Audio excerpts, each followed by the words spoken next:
Jeroge, many thanks indeed. Tonight on Newsnight, the question of corruption, petty and grand. It has dominated the news this week with the arrest and prosecution of several individuals, a councillor from the City Hall and members of the police force over corruption allegations. Well, to discuss that with me tonight, I have Dr. Abogast Akidiva, the Principal Officer of Education at the Kenya Anti-Corruption Commission, and Mwalimu Mati, the CEO of Mars Group. But before we continue, our big question for tonight: should KSCC publicize the details of its asset recovery agreements? We'd like to hear, of course, what you think and sample some of your responses at the end of the program. Let me come first to you, Dr. Akidiva. Now, in 2003, it was reported that up to $1 billion of Kenya's money, Kenya's assets, was abroad. Where are we today in terms of asset recovery?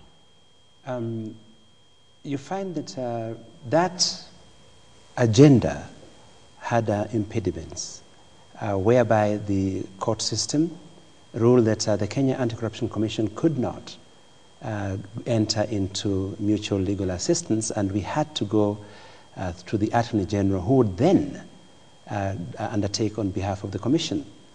Just this July, the Court of Appeal has overturned that ruling, and the Kenya Anti-Corruption Commission now can engage in international investigations.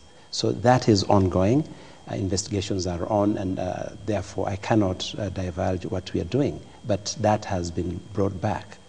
So we are in the process of recovery at the international level, because the gate has now been opened there just this July. Mwalimu.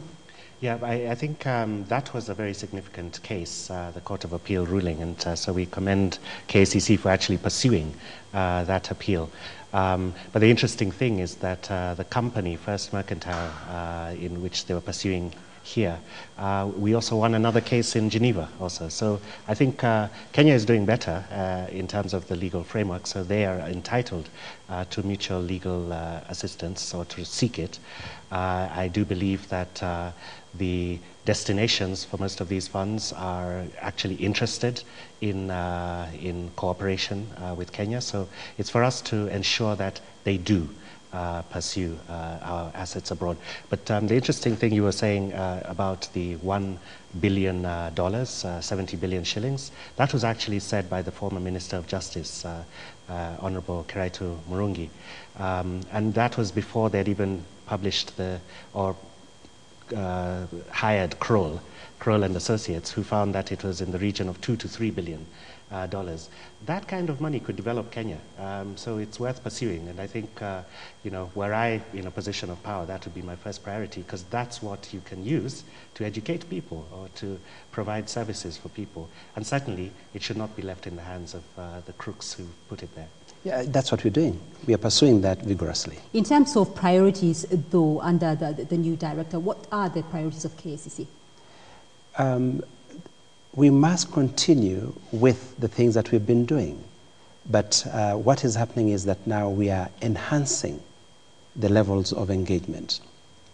In terms of law enforcement, we have even, as I mentioned, taken on the integrity testing program across the entire public service. We are working with state corporations and making sure that we seal loopholes for corruption. We must continue with public education. Indeed, public education is now being escalated, because if you get to changing the values system, if you get to get people to be persons of integrity, that they will stand up and say, no, I will not engage in corruption. I will not engage in something that I do not believe in, because it's wrong. So we are doing a lot of civic education.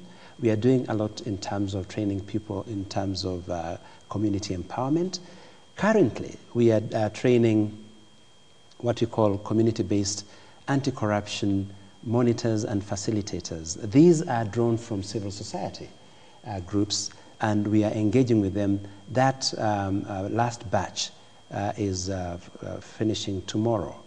And up to now, we will have trained 290 such anti-corruption monitors at the grassroots level.